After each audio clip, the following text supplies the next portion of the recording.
Hola, ¿cómo están? Les saluda el apóstol Robin y de parte de mi esposa, la pastora Bellito, profeta, y un saludo a toda la iglesia de Tierra Santa de Ñuñoa, Tierra Santa de Quilicura, de Cerrillo, de Curacaví, y a toda nuestra gente, todos nuestros hijos, familia, gente que está llegando, gente nueva que está llegando. Estamos dando una palabra muy poderosa el día domingo. Ya llevamos varias semanas al interior del corazón, de las fortalezas que no nos dejan crecer. Y hoy día, como es un miércoles más o menos de doctrina, de temas como esos, hoy día quiero hablar de la Escritura y su revelación. La Escritura y su revelación. Padre, te damos gracias y te bendecimos en esta noche. Oramos, Señor, para que se abran las mentes, los corazones, para que seas tú, Señor, y tu Espíritu tocando los corazones, llevando esta palabra, Señor, a nuestro espíritu y podamos crecer, podamos iluminarnos, Señor. Alúmbranos los ojos del entendimiento, abre nuestros oídos, nuestros ojos, para poder ver, para poder escuchar, Señor, tu propósito, tu voz, en el nombre de Jesús. En el nombre de Jesús. Te damos gracias. La pregunta que yo pongo acá: ¿cómo puede el hombre conocer a su Creador invisible? ¿Cómo puede el hombre conocer a su Creador invisible? Si observamos la existencia del universo desde su magnificencia, su orden y su designio, uno puede concluir que hay un ser supremo, ¿verdad? Y que es infinitamente sabio y poderoso.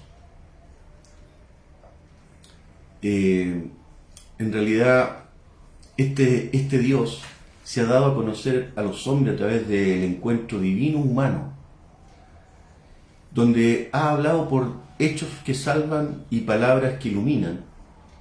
Por lo tanto, la Biblia es el libro más importante que existe en la tierra. ¿Por qué? Porque es la palabra de Dios, ni más ni menos, ya que fue inspirada por Dios mismo. Pero eso voy a hacer un pequeño. Ahí sí. Fue inspirada, por lo tanto, es el libro, ahí quedamos. Fue un encuentro divino humano donde ha hablado por hechos que salvan y palabras que iluminan. Por lo tanto, la Biblia es el libro más importante que existe en la tierra, porque es la palabra de Dios, ya que fue inspirada por Dios mismo. Y esto es importante entenderlo. Fue escrita por más de 40 autores diferentes trasfondos, trasfondos socioculturales, trasfondos que lo hicieron bajo la inspiración diferente, bajo la inspiración del Espíritu Santo. En ella se describen los tratos de Dios con los hombres, se describen su relación y sus experiencias con ellos, se describen los propósitos divinos con respecto a ellos también. Entonces, para conocer a Dios, uno debe leer la Biblia, las Escrituras, la Sagrada Escritura, y creerlas y rendirse a sus exigencias, pues Dios se revela en sus páginas. Se revela en sus páginas. La Biblia ha sido traducida a más idiomas que cualquier otro libro en el mundo. Y esto es importante que usted entienda, que las Escrituras, que las cuales nosotros marcamos la doctrina, marcamos la vida espiritual, es el libro más importante. ¿Por qué? Porque fue escrito por el Señor, por inspiración del Señor. Y fue escrita también, aparte de a más idiomas que cualquier otro libro en el mundo, fue escrita originalmente en hebreo, en arameo y en griego. Para que hoy día quise tocar esto de la Biblia y de la Escritura porque parece un tema muy simple, pero a veces la gente no sabe cómo responder con respecto a la Biblia, con respecto a la Escritura, quién la escribió, cómo se escribió, cómo es su trasfondo, etc. Por eso que hoy día quise tocar esto. Entonces la Biblia ha sido traducida a más idiomas que cualquier otro libro en el mundo. Fue escrita originalmente en hebreo, arameo y griego. Se le llama la Biblia porque viene de la palabra griega biblos, que significa conjunto de libros sagrados. Y se relaciona con el vocablo biblioteca, porque son varios libros. Se divide en dos partes: Antiguo y Nuevo Testamento. La palabra testamento quiere decir alianza o pacto, para que usted lo anote. Las dos partes están íntimamente ligadas, como lo está la mano derecha con la izquierda, así de juntas. El Antiguo Testamento contiene 39 libros y relata la preparación para la venida del Redentor a la tierra. Aquí se encuentra el Pentateuco, que son los primeros 5 libros que se conocen como la Ley de Moisés. También están los libros históricos, los profetas y otros. Los libros históricos es donde están los Salmos, los Proverbios, Eclesiastés, etc. El Nuevo Testamento contiene 27 libros, o sea, estamos hablando de 66 libros. Y relata su manifestación, su obra y su enseñanza y la consumación de su obra. Nos relata el nacimiento de Jesús, nos relata su vida, su muerte y resurrección. El Nuevo Testamento. La Biblia o la Escritura es la auténtica palabra de Dios, y eso usted tiene que tenerlo claro. Para apoyar la realidad de que la Biblia es la auténtica y verdadera palabra de Dios, existen 2 clases de evidencia. La primera, la evidencia interna, lo que la misma Biblia dice acerca de su origen sobrenatural. La evidencia externa son los hechos externos que demuestran su origen sobrenatural que tiene. Y vamos a ir en la medida que vamos entrando, usted se va dando cuenta por qué es sobrenatural y que es diferente a cualquier otro libro. La evidencia interna, estamos hablando que son innumerables pasajes de la Biblia donde ésta afirma por sí misma ser la palabra de Dios. Y revisemos algunos de ellos. Por ejemplo, 2 de Timoteo capítulo 3, versículos 16 y 17. Como dije, son temas que parecen simples, pero a veces la gente ni sabe cómo es la Biblia ni cómo se hizo. Entonces dice, toda la escritura, toda la Biblia, es inspirada por Dios. O sea, ahí está hablando que el mismo Dios hace que se verifique, se autentifique la Biblia. Entonces dice, toda la escritura es inspirada por Dios y es útil para enseñar, para redarguir, para corregir, para instruir en justicia, a fin de que el hombre de Dios sea perfecto, sea maduro, completo, enteramente preparado para toda buena obra. También está Primera de Tesalonicenses, capítulo 2, versículo 13. Anote estos versículos porque son muy interesantes cuando la gente dice, no, pero la Biblia la escribieron hombres. Sí, la escribieron hombres, pero vamos a ver que bajo la inspiración del Espíritu Santo. Entonces, Primera de Tesalonicenses, capítulo 2, versículo 13, dice, por lo cual también nosotros, hablando de los apóstoles, sin cesar damos gracias a Dios de que cuando recibiste la palabra de Dios, que oíste de nosotros, está hablando de ellos, los apóstoles, la recibiste no como palabra de hombres, sino según es en verdad la palabra de Dios, la cual actúa en vosotros los creyentes. La primera cita que dice fue 2 de Timoteo 3, 16 y 17, y la segunda, Primera de Tesalonicenses 2, 13. La tercera es Hechos capítulo 17, versículo 11, y dice, y estos eran más nobles que los que estaban en Tesalonicenses, porque recibieron la palabra con toda solicitud, escudriñando cada día las Escrituras para ver si estas cosas eran así. La Biblia no miente, por lo tanto, estamos hablando de que la misma palabra la autentifica. Ahora veamos la evidencia externa. Existen evidencias externas que demuestran que la Biblia es la palabra de Dios. Veamos algunas de ellas. Por ejemplo, una de las cosas muy interesantes que solamente se encuentra en la Escritura es que uno de los más sorprendentes y extraordinarios hechos respecto a la Escritura es que, aunque fueron escritas por más de 40 autores, escuche bien, que vivieron a lo largo de un periodo de 1600 años, estos autores proceden de los más diversos lugares y situaciones de la vida.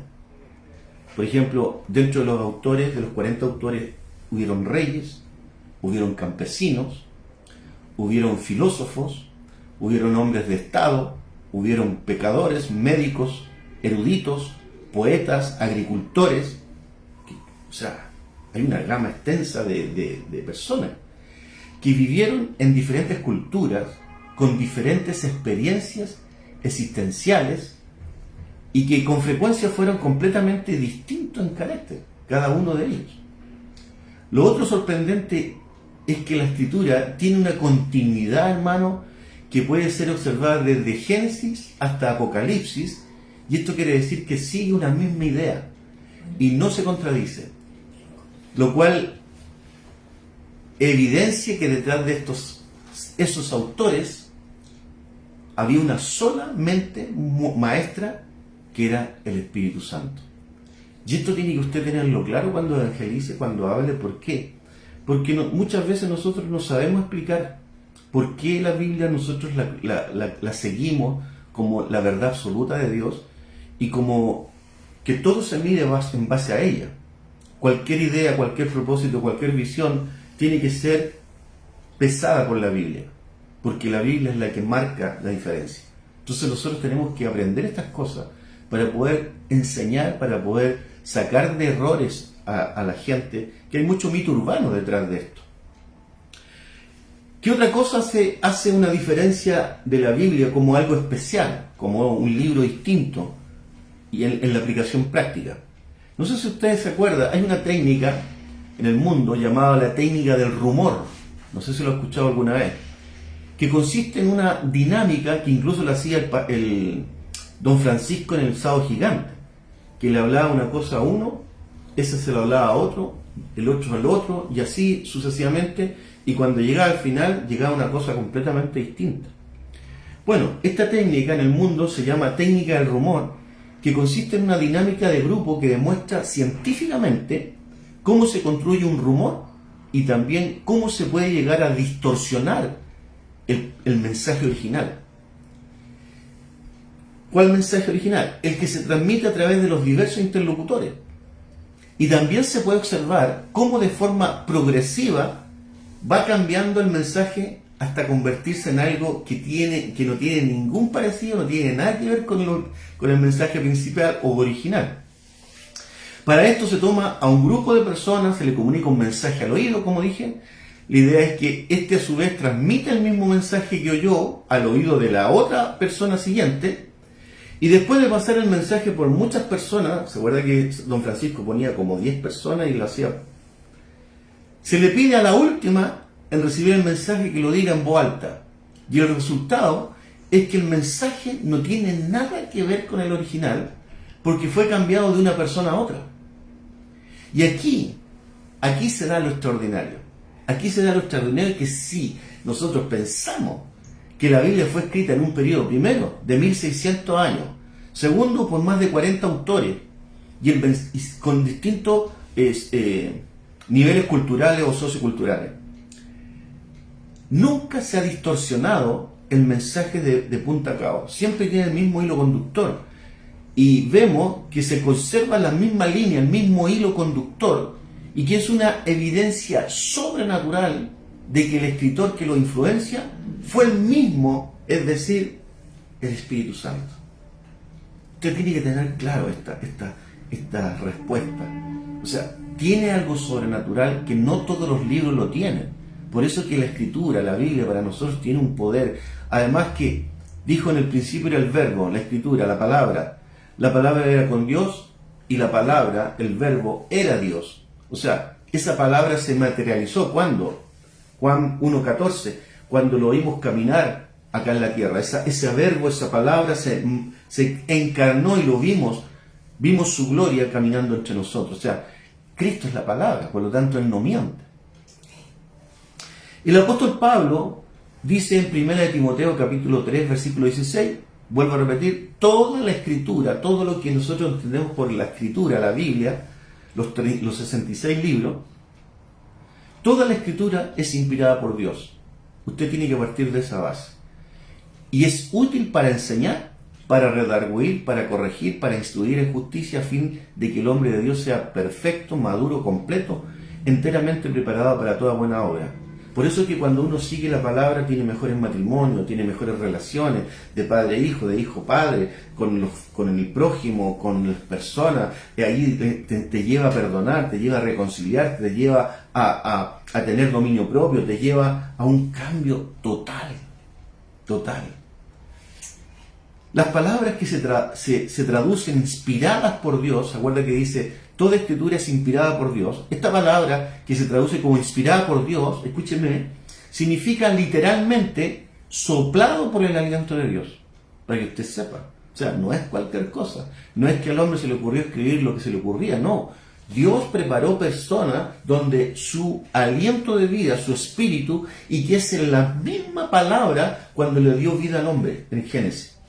Dice que él sopló el hálito de vida, el ruah de Dios para darle vida al hombre. Es la misma, fue inspirado, fue soplado por el aliento de Dios. Entonces cuando entendemos la traducción de esto, nosotros tenemos que puro creer la Biblia, por eso es que tenemos que apegarnos a ella y agarrarnos con todo el corazón a lo que Dios dice, porque Dios no miente. Y lo que está escrito ahí, si nosotros nos apropiamos con fe, lo vamos a ver. Amén. Lo vamos a ver.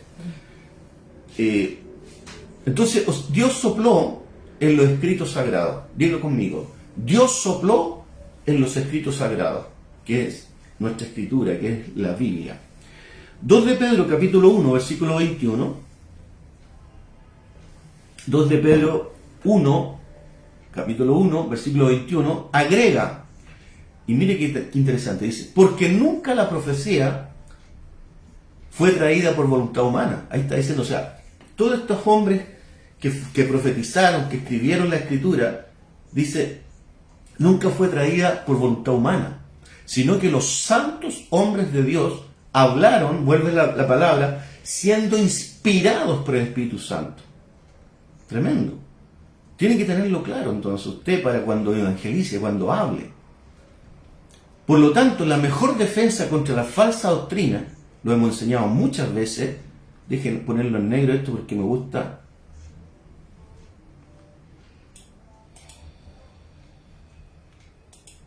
Por lo tanto, la mejor defensa contra la falsa doctrina o la falsa enseñanza es el buen conocimiento de la sana doctrina. Por eso que a usted lo preparamos. Esto en la Iglesia Tierra Santa es una iglesia de fundamento, de base, donde a usted se le enseña a entender lo que es de Dios y lo que no es de Dios. Usted está siendo preparado cada discipulado, cada domingo, instruido en la palabra para que usted pueda discernir cuando algo no es bueno. Aunque diga Cristo, aunque hable de Dios, la Escritura, todo tiene que llevarse a la Escritura. Ese es el medio, como el regulador de lo que es falso y verdadero. Efesios capítulo 4, versículos 14 y 15, dice, está hablando bien, venimos hablando, la mejor defensa contra la falsa doctrina, dijimos que son las falsas enseñanzas, o la falsa enseñanza, es el buen conocimiento de la sana doctrina. Y Pablo nos advierte algo pegadito a esto, que es Efesios 4, 14 y 15, dice, para que ya no seamos niños fluctuantes. ¿Qué quiere decir? Que los niños fluctuantes son los que creen cualquier cosa que les dicen, por eso que se meten a secta, por eso que retroceden, por eso que se van y le dan la espalda a Dios, que es una apostasía. Entonces, para que ya no seamos niños fluctuantes, llevados por doquier de todo viento de doctrina, por estratagemas de hombres que para engañar emplean con astucia las artimañas del error. Versículo 15, sino que siguiendo la verdad en amor, crezcamos en todo en aquel que es la cabeza, y esto es Cristo.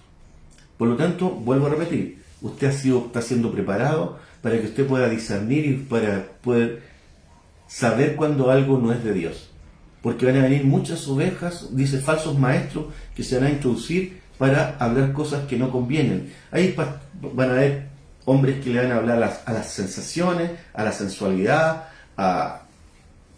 etcétera. Pero nosotros vamos por otro camino, vamos hacia Cristo. ¿Qué otra cosa tiene la Escritura para que usted lo anote y pueda sentir que estamos en el lugar correcto? La precisión y el cumplimiento de sus profecías. La Biblia es un libro preciso en cuanto a sus predicciones. Y son numerosas las profecías que contienen y que se han cumplido con lujo de detalle. Un ejemplo de esto son las profecías relacionadas con la vida de Jesús, donde en su vida se cumplen más de 300 profecías, fíjense. Mire, y voy a leer algunos, no vamos a leerlas todas, pero vamos a leer ciertos eventos que yo lo escribí acá para que no estemos buscando, sino que lo escribí para tener el evento, la profecía y el cumplimiento. Estamos hablando de la profecía cuando salió en el Antiguo Testamento y cómo se cumplió en el Nuevo. Y esto es interesante e importante porque nos da una vez más la veracidad que tenía la palabra profética del Señor cuando inspiraba a hombres. Algo que se hizo 700 años antes, 500 años antes, como la palabra en el tiempo se cumplió en el Nuevo Testamento. Entonces, por último, anote las citas para que después las vea, porque es necesario que usted después las tenga en su Biblia marcaditas. Primero, entonces, el evento primero, su nacimiento. ¿Dónde partió esta profecía? En Isaías capítulo 7, versículo 14, y esto fue 700 años antes que viniera Cristo. 700 años. Y dice, por lo tanto, estamos hablando, ¿cuál fue el evento? El nacimiento de Jesús. Y dice así, por lo tanto, Isaías 7:14, por lo tanto el Señor mismo os dará señal. He aquí que la Virgen concebirá y dará a luz un hijo y llamarán su nombre Emmanuel. Esa fue la palabra profética 700 años antes que viniera Cristo.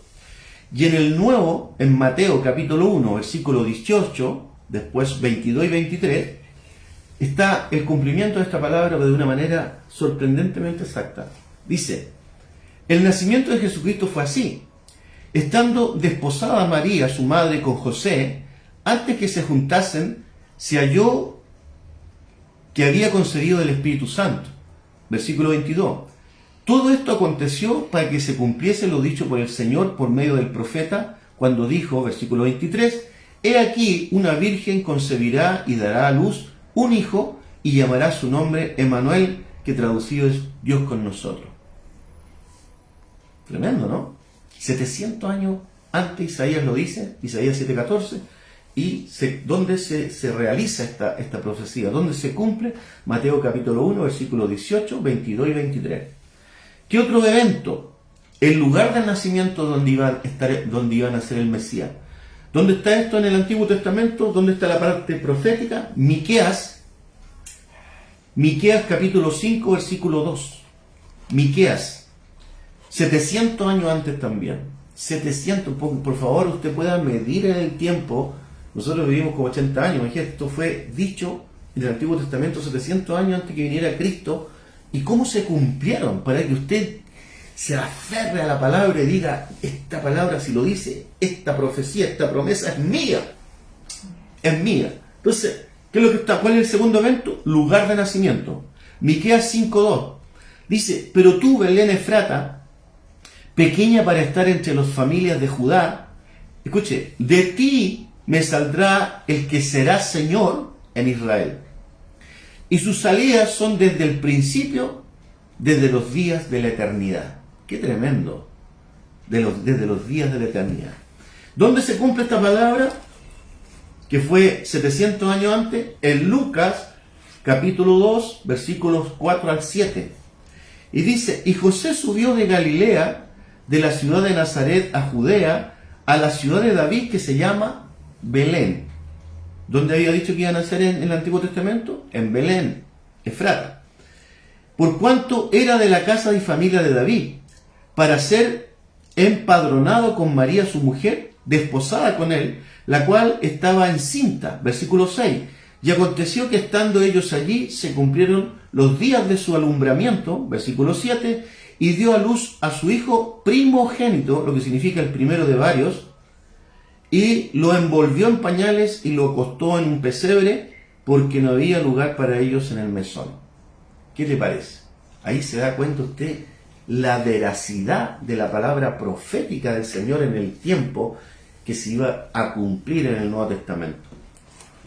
¿Qué otro evento? Vimos recién nacimiento del Señor Jesús. Número 2, lugar de nacimiento del Señor Jesús. Número 3, su niñez en Egipto. Sabía que a Jesús después lo llevaron a Egipto, pero lo dijeron 700 años también. En Oseas capítulo 11, versículo 1. Oseas 11:1 dice: cuando Israel era muchacho, yo lo amé y de Egipto llamé a mi hijo. ¿Dónde se cumplió esa profecía? En Mateo capítulo 2, versículo 14 y 15. Mateo 2, 14 y 15. Y dice: y él, despertando, tomó de noche al niño y a su madre y se fue a Egipto. Versículo 15. Y estuvo allá hasta la muerte de Herodes, para que se cumpliese lo que dijo el Señor por medio del profeta, cuando dijo: de Egipto llamé a mi hijo. Oseas 11:1. Qué tremendo, qué tremendo. No sé si a usted le parece increíble, pero yo lo encuentro que... Por eso me sentí que era una responsabilidad hablar de este tema, que parece, como digo, simple, pero que te llena de conocimiento y te llena de fe. ¿Qué otro evento? Por ejemplo, en el Antiguo Testamento, la palabra profética, el propósito de su muerte, el propósito de la muerte de Jesús. ¿A qué vino a la tierra? Eso fue dicho 700 años también en Isaías capítulo 53, versículos 4 al 7. Estamos hablando del propósito de la muerte de Jesús.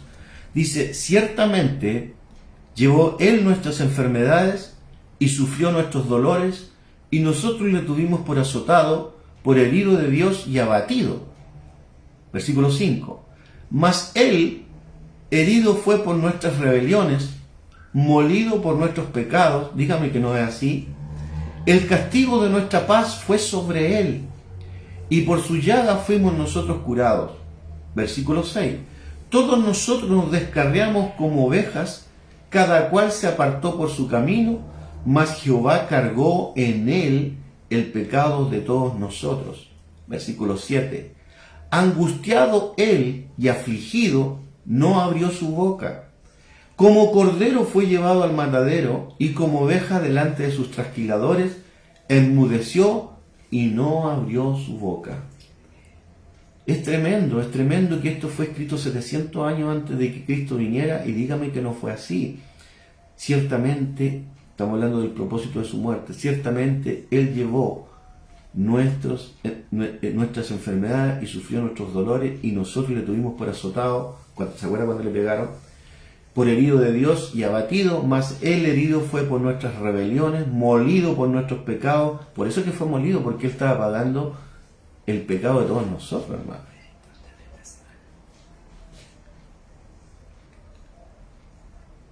Y por su llaga fuimos nosotros curados. Todos nosotros nos descarriamos como ovejas, cada cual se apartó por su camino, mas Jehová cargó en Él el pecado de todos nosotros.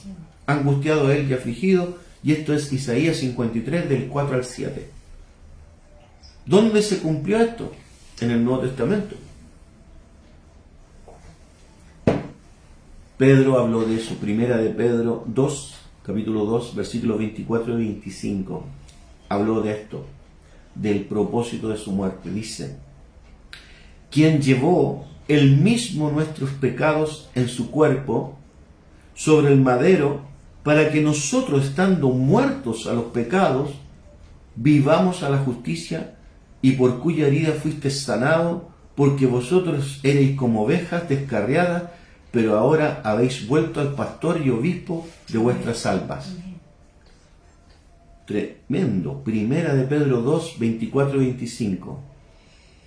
¿Qué le parece hasta aquí? Cómo la profecía, la certeza del tiempo, de los detalles dados por los profetas, inspirados por Dios para dar una palabra, y cómo eso se cumplió en el tiempo, cuando el tiempo se cumplió. Entonces, esto es impresionante. ¿Qué más? ¿Qué otro evento? Su traición, hasta su traición fue profetizada antes de tiempo. ¿Dónde está eso, pastor? Esto está en Zacarías capítulo 11. Zacarías, ¿está notando? Zacarías capítulo 11, versículos 2 y 13, para que usted después lo subraye y le ponga ahí todos los subtítulos, todos los eventos que se dijeron, se profetizaron en el Antiguo Testamento y cómo se cumplieron en el Nuevo. Zacarías 11, 12 y 13. Que esto fue 500 años antes de que se diera la traición de Judá.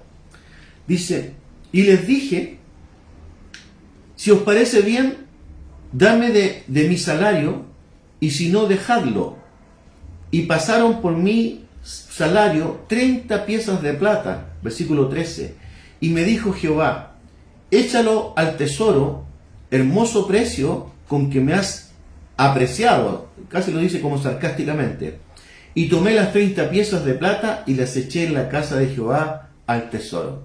Esa era la profecía, la repito de nuevo. Esto fue 500 años antes. Y les dije, si os parece bien, dadme mi salario, y si no, dejadlo. Y pesaron por mi salario 30 piezas de plata, y me dijo Jehová, échalo al tesoro, y dice, hermoso precio con que me has apreciado. Y tomé las 30 piezas de plata y las eché en la casa de Jehová al tesoro. Está hablando de la traición de Judá que vendió al Señor por 30 monedas de plata. ¿Y dónde está eso? En Mateo capítulo 26, Mateo capítulo 26, del 14 al 16. Espero que le esté encontrando súper atractiva esta palabra. Entonces dice, uno de los 12, que se llamaba Judas Iscariote, fue a los principales sacerdotes y les dijo, ¿qué me queréis dar? Y yo os lo entregaré. Y ellos le asignaron 30 piezas de plata. Qué tremendo, ¿no? Versículo 16. Y desde entonces buscaba la oportunidad para entregarle. ¿No le parece a usted que es impresionante y que eso nos da una fuerza para creer en lo que la palabra, la escritura dice para nosotros? Cuando encontramos que Dios profetiza algo, una promesa, algo para nosotros, Él no miente, hermano. Puede demorarse, pero de que se cumple, se cumple. Es impresionante. Estas son profecías directas del Señor, que no dependen. Hay profecías que dependen de nosotros en el cumplimiento. Como por ejemplo, voy a aclarar esto porque hay personas que no han llegado informes de que esta palabra que dio el Señor en el año nuevo, de que estos 6 meses nosotros nos entregáramos al Señor, nos ofrendáramos al Señor, y que eso iba a provocar que lo que se demora 3 años lo iba a hacer en 1. Pero eso no es para todos. Eso no es para la iglesia en general. Si bien es cierto, es para todos, pero se cumple bajo ciertos requisitos. Se cumple bajo, si tú te ofrendas y te entregas al Señor como Él dice estos 6 meses. Si lo priorizas a Él en todo lo que haces.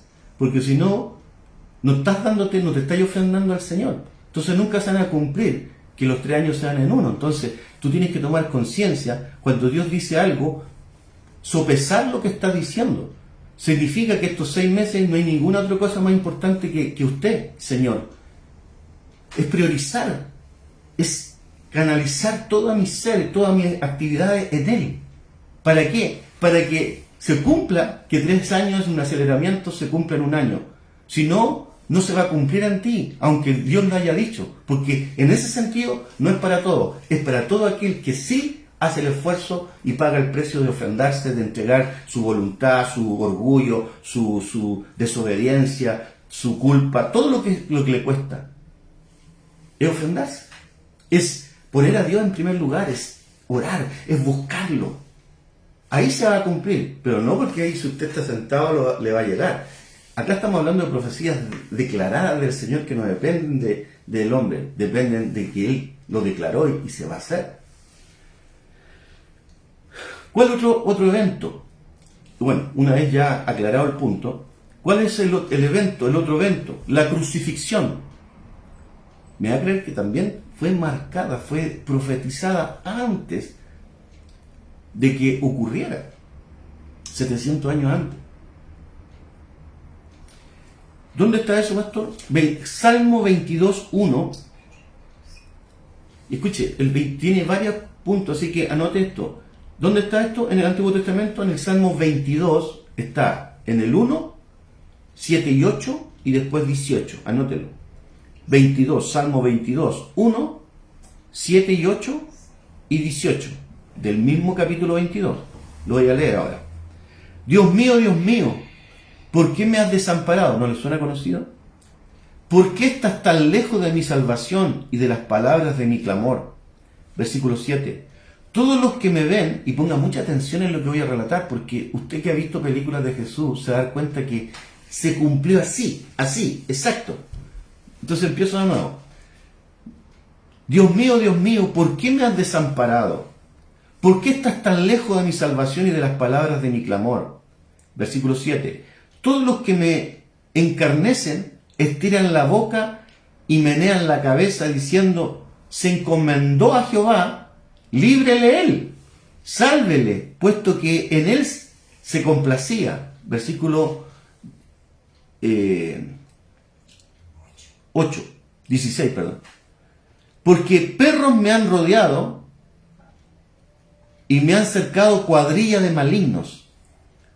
Horadaron mis manos y mis pies. ¿Sabe lo que significa la palabra horadaron? ¿No? Me crucificaron, me hicieron hoyo en las manos y en los pies. No existía la crucifixión en ese tiempo. ¿Me puede entender lo preciso y extraordinario que era nuestro Dios? ¿Por qué? O sea, para Dios no es extraordinario. Porque Él se mueve en la eternidad.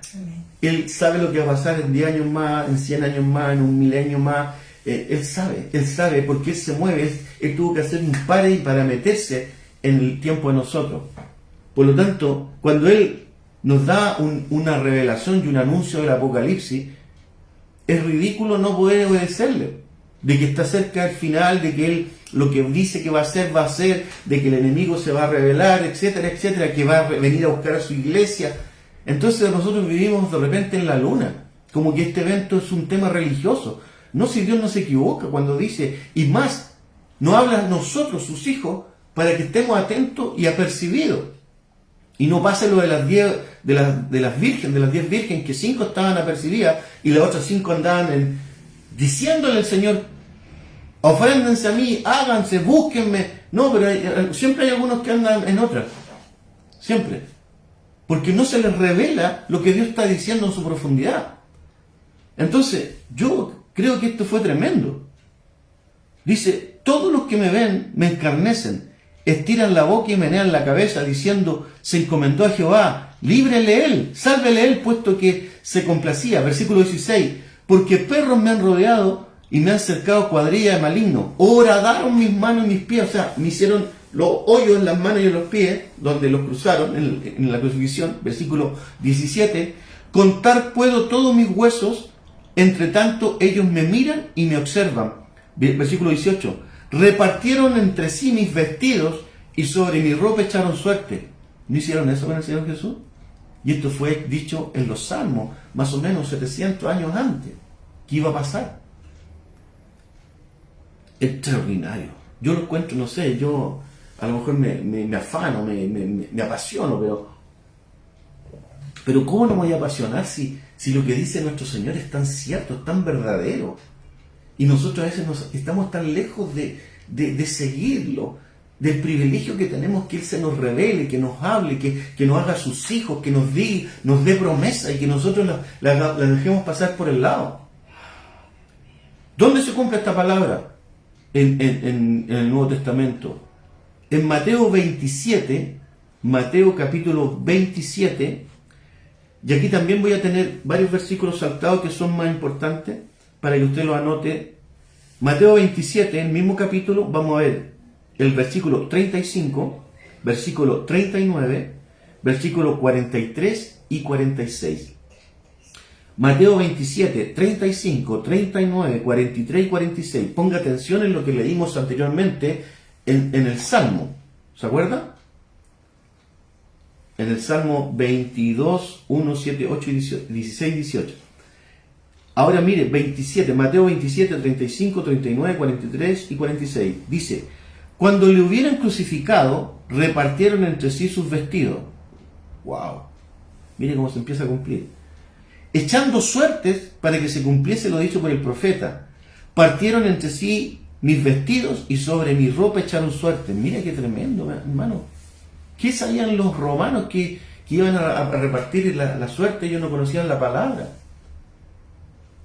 Ellos repartieron sus vestidos, echaron suerte para que se cumpliese.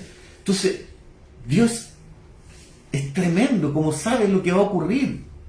Por eso que estamos, levántate, exáltale, porque Él te ha escogido, te has hecho hijo de Él, para ser parte de los conquistadores, del remanente que se levanta en el nombre de Jesús.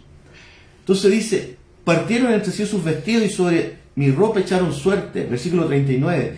Y los que pasaban, mira lo que leímos anteriormente, le injuriaban meneando la cabeza, mira, igual que 700 años antes, versículo 43. Confío en Dios que le libre ahora si le quiere, porque ha dicho soy hijo de Dios él, o sea, como se abrogó ser hijo de Dios, pues entonces que le salve él. Versículo 46. Cerca de la hora novena, Jesús clamó a gran voz diciendo, como empezó el versículo anterior, Elí, Elí, lama sabachthani. Esto es, Dios mío, ¿por qué me has desamparado? ¿Cómo empezó el Salmo 22? Dios mío, ¿por qué me has desamparado? ¿Cómo termina este versículo? Elí, Elí, lama sabachthani. Esto es, Dios mío, ¿por qué me has desamparado? ¿Cómo se cumple, hermano? ¿Cómo se cumple? Entonces tenemos un Dios que cuando te dice que va a ocurrir un suceso adelante, tenéis que puro creerle. Tenéis que puro creerle. Porque Él sabe todo lo que pasa. Él es nuestro Dios poderoso en batalla. Poderoso, eterno, se mueve. Él conoce tu levantar, tu entrar, tu morir. Él conoce todo de nosotros. Cuando te dice algo, créele. Salmo 22, vuelvo a repetir, 1, 7, 8, 16 y 18. ¿Qué más? ¿Cuál otro evento? ¿Le interesa este tema como lo estamos dando? Su resurrección. Su resurrección. Me preguntan por el salmo anterior. No sé si se está refiriendo a cuál. Yo lo tengo. Porque hablamos de su traición, Zacarías 11, 2 y 13, Mateo 26, 14 al 16. Hablamos del Salmo 22 en la crucifixión y Mateo. Amén. Ahora, su resurrección. Salmo 17, 15. Salmo 17, 15. Aquí vamos a tener dos en el Antiguo Testamento que hablan de resurrección. Dice, en cuanto a mí, veré tu rostro en justicia, estaré satisfecho cuando despierte a tu semejanza. Porque cuando Cristo despertó, ya volvió con el poder de Dios, como era. Y el otro es el Salmo 71, 20 y 21. El primero fue Salmo 17, 15, que habla de ¿cuál es el evento?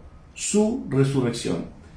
Y el segundo es Salmo 71, 20 y 21, que también habla de la resurrección en los Salmos. Dice, tú, que me has hecho ver muchas angustias y males, volverás a darme vida, y de nuevo me levantarás de los abismos de la tierra. 21, aumentarás mi grandeza y volverás a consolarme. 71, 20, 21. Eso es lo que habla en el Antiguo Testamento de este evento de resurrección. En cuanto a mí, veré tu rostro en justicia, estaré satisfecho cuando despierte a tu semejanza. Eso es Salmo 17, 15.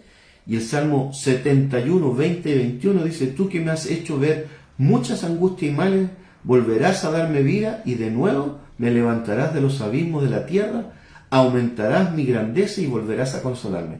¿Y dónde se cumple eso? En Hechos, capítulo 2, versículo 27 al 32.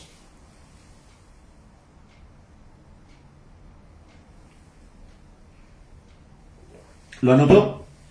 ¿Dónde se cumple esto de la resurrección? En Hechos, capítulo 2, versículo 27 al 32. Dice, porque no dejará mi alma en el Hades, ni permitirás que su santo vea corrupción. O sea, ¿por qué dice, no permitirás que tu santo no vea corrupción? Porque no se iba a alcanzar a pudrir, porque él lo iba a levantar, se iba a resucitar. Entonces no iba a alcanzar a pudrirse su carne, como los demás, como nosotros. Entonces dice, porque no dejarás mi alma en el Hades, ni permitirás que su santo vea corrupción.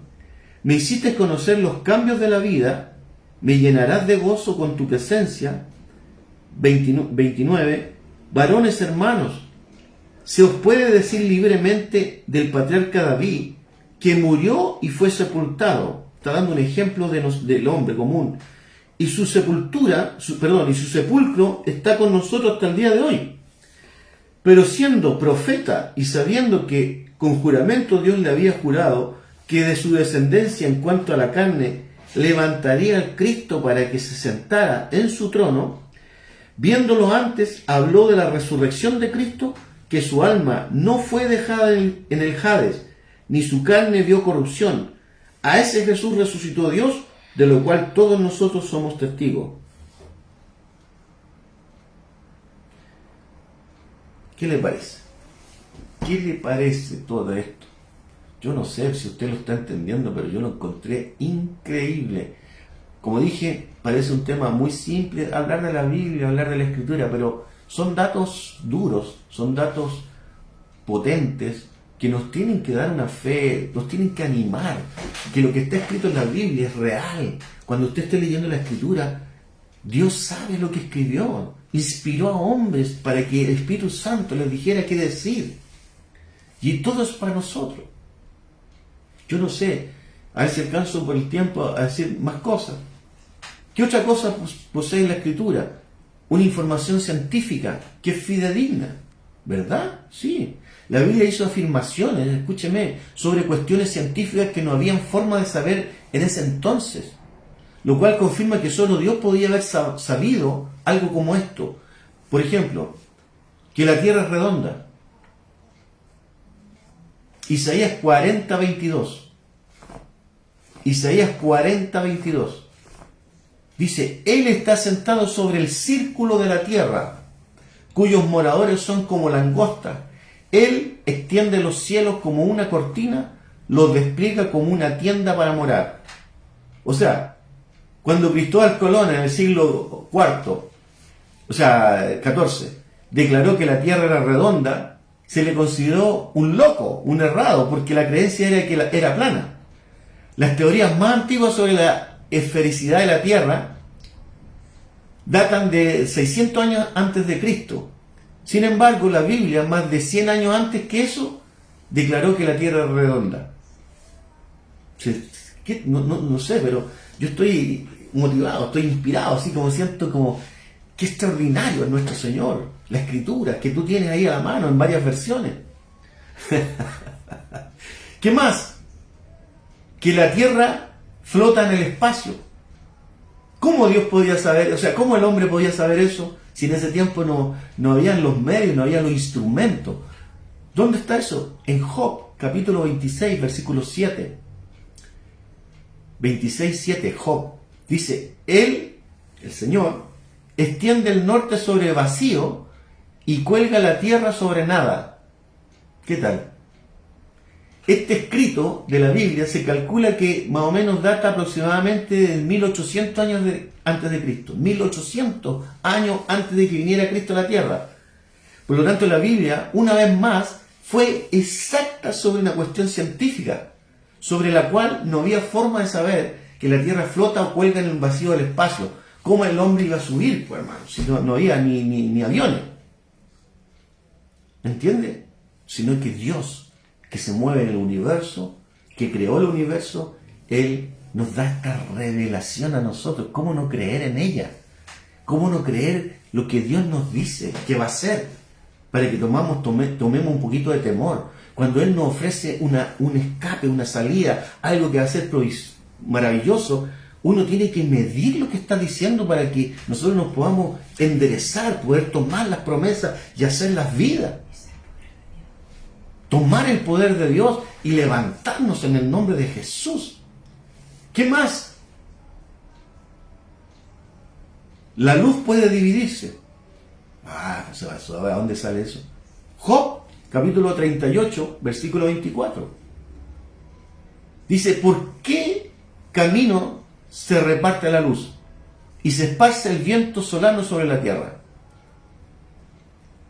Isaac Newton lo comprobó siglos atrás, entre los años 1970 y 1972, logró dividir la luz a través de un prisma de vidrio, y en la Biblia ya estaba registrado milenios antes, milenios. Job, capítulo 38, versículo 24. ¿Quiere más? Le doy más. Si hoy día estoy regalando. Estoy eufórico. Océanos contienen fuentes. ¿Verdad? ¿Dónde sale eso? En Job 38, 16. Job 38, 16 habla de los océanos que contienen fuentes. Dice, ¿has entrado tú hasta las fuentes del mar y has andado escudriñando el abismo? Porque Dios se mueve en todos lados. Dice, ¿dónde te vas a escapar del Espíritu? Si vas a la altura, ahí está. Si vas a las profundidades, Él está ahí. O sea, donde usted quiera ir, el Espíritu Santo está ahí y lo llena todo en todo. Entonces, casi todo el suelo marino se encuentra en una total oscuridad debido a la enorme profundidad y presión atmosférica. Para Job, hubiera sido imposible explorar la fuente de los océanos, a no ser que Dios le haya puesto una cosa de oxígeno, no sé, no, se habría reventado, no, se la sopló al oído. Se la sopló al oído a su hombre que tenía en ese momento y lo inspiró con el Espíritu y le dice, mira, para las siguientes generaciones te voy a soplar este datito científico, esta revelación. Entonces casi todo el suelo, como dije, habría sido imposible para Job explorar la fuente de los océanos. Incluso recientemente se sabía que los océanos eran alimentados solo por ríos y lluvia. No fue sino hasta el 1970, con la ayuda de submarinos, submarinos construidos para resistir 6.000 libras de presión por pulgada cuadrada, los oceanógrafos descubrieron la existencia de fuentes en los suelos marinos. ¿Qué le parece? O sea, sus ideas, hermanos, no pueden haber nacido de hombres, para que usted cuando evangelice tenga la certeza, la severidad de que la Biblia fue inspirada por Dios. Porque las ideas no nacieron de hombre. O sea, los escritores de la Biblia no acomodaron la deidad de Dios a sus ideas. No. No acomodaron su idea a sus normas de ética. No. Sino que no vacilaron en señalar el pecado, la incapacidad humana para alcanzar la justicia. Además, un libro que no esconde la debilidad incluso de sus mejores hombres, como el mismo caso del pecado de David. Aunque la Biblia fue escrita por hombre, es un mensaje de Dios hacia el hombre y no del hombre para el hombre. Lo repito, aunque la Biblia fue escrita por hombres, pero inspirados por Dios, tienen un mensaje de Dios hacia el hombre y no del hombre para el hombre. ¿Se entiende? Otro hecho que, lo digo de paso, es que la Biblia presenta la imagen de Dios en su Hijo Jesucristo. La descripción y revelación del carácter de Jesucristo y sus perfecciones no pudo haber sido una invención del hombre, no podía ser, porque sobrepasa todo entendimiento y comprensión de aún los hombres más sabios de la tierra, de que Dios iba a venir a vivir en nosotros. O sea, impresionante. Impresionante, o sea, ¿cuándo tú ibas a pensar en ese tiempo que Dios iba a venir a vivir, nos iba a dar la oportunidad de venir a vivir dentro de nosotros? Entonces, tremendo. Es tremendo. Por eso, ¿qué dijo Cristo acerca de sí mismo y del Antiguo Testamento? Número 1, ¿qué dijo Cristo acerca de la Escritura? Juan 5:39 dijo, escudriñad la Escritura porque a vosotros parece que en ellas tenéis vida eterna. Obvio. Y ellas son las que dan testimonio de mí. Juan 5:39 está esto. ¿Qué dijo Cristo acerca de la Escritura? dijo, escudriñar la Escritura. Entonces, ¿qué es lo que tenemos que hacer? Nosotros tenemos que empezar a escudriñar la Escritura, porque dice, ahí te vas a dar cuenta que ahí está la vida eterna, y que ellas son las que dan testimonio de mí. ¿Qué otra cosa? Lucas capítulo 24, versículos 25 al 27, dice, entonces él dijo, oh insensatos y tardos de corazón para creer todo lo que los profetas han dicho. O sea, todo lo que hemos leído está hablando, refiriéndose a eso lo que los profetas han dicho, que nunca se equivocaron, pues, hermano. Entonces, dice él en Lucas 24, 25 al 27, entonces él dijo, oh insensatos, tardos de corazón para creer todo lo que los profetas han dicho. Versículo 27, y comenzando desde Moisés y siguiendo por todos los profetas, les declaraba en todas las escrituras lo que de él decían.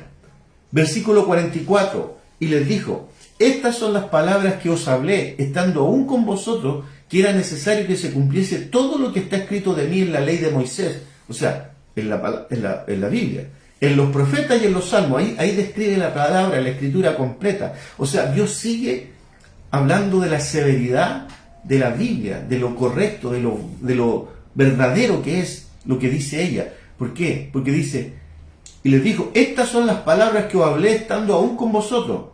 ¿Cuáles fueron las palabras que le dijo a los discípulos? Que era necesario que se cumpliese todo lo que está escrito de mí en la ley de Moisés, los profetas y los salmos. O sea, ahí describió todo lo que está escrito en la Biblia de mí es verdadero. Versículo 45. Entonces le abrió el entendimiento. Entonces usted pida, Señor, ábreme el entendimiento. Ábreme el entendimiento para yo entender. Dice, entonces le abrió el entendimiento para que comprendiesen la Escritura. Versículo 46. Y le dijo, así está escrito, y así fue necesario que el Cristo padeciese, resucitase de los muertos al tercer día, y que se predicase en su nombre el arrepentimiento y el perdón de pecados en todas las naciones. ¿Dónde? En todas las naciones, comenzando desde Jerusalén, comenzando por tu casa.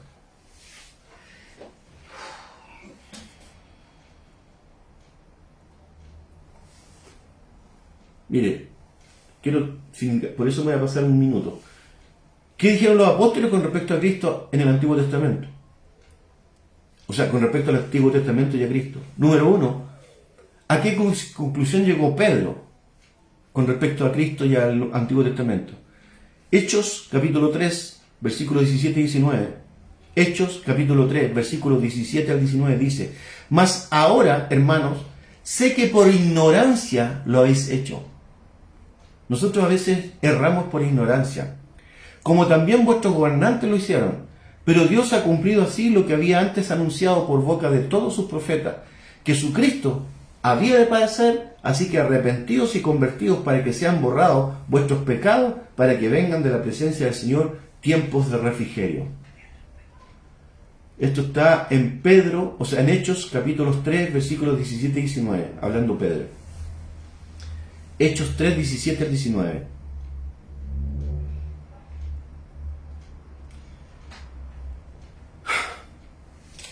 Creo que hasta aquí estamos bien. Yo no sé qué opina usted, escríbame, pero pienso que es tremendo, parece, como dije, simple, pero tiene una profundidad tremenda que nos ayuda a tener una certeza de fe, de seguir creyendo, de leer la Escritura y apropiarnos de las promesas, apropiarnos de lo que Dios ha dicho, de que va a hacer, lo va a hacer, pero hay que entregarse. Hay que entregarse, no vuelvo a repetir, la promesa de Dios que dio a través de la profeta Berito no es para todos, es para los que sí se entregan en ofrenda, entregan las cosas negativas que tienen, lo buscan, empiezan a ponerlo en primer lugar. Pero si no es así, olvídese de que va a pasar algo, va a pasar de largo. Así que no espere sentado que, no, Dios ya habló y es para la iglesia. No, es para todos, de verdad. Va para todos la palabra. Siempre la palabra es para todos, pero se cumple en los que hacen el esfuerzo, en los que pagan el precio. Por eso que de repente, no sé, uno tiene que pedirle de revelación al Señor para que se abran los ojos y uno pueda darle el lugar que merece el Señor. Amén. Así que yo espero que esta palabra sea muy provechosa para ti, de mucho aprendizaje, que Dios te revele, que te inspire, que te ilumine. Escríbeme ahí qué te pareció y nos vemos el viernes en una palabra del Señor, en una oración en un día tan especial que es el día del Señor, de la Semana Santa, donde Él hizo este tremendo sacrificio, donde todos los cristianos deberíamos estar completamente reunidos y consagrados. Pero la verdad es que hoy día hay que hacer el esfuerzo. Así que un besito para todos, un besito a todos y escríbame, comparta esta palabra porque no puede quedarse solamente en nosotros, porque es muy interesante y te ayuda a tener fe en lo que Dios dice. Así que un abrazo para todos en el nombre de Jesús.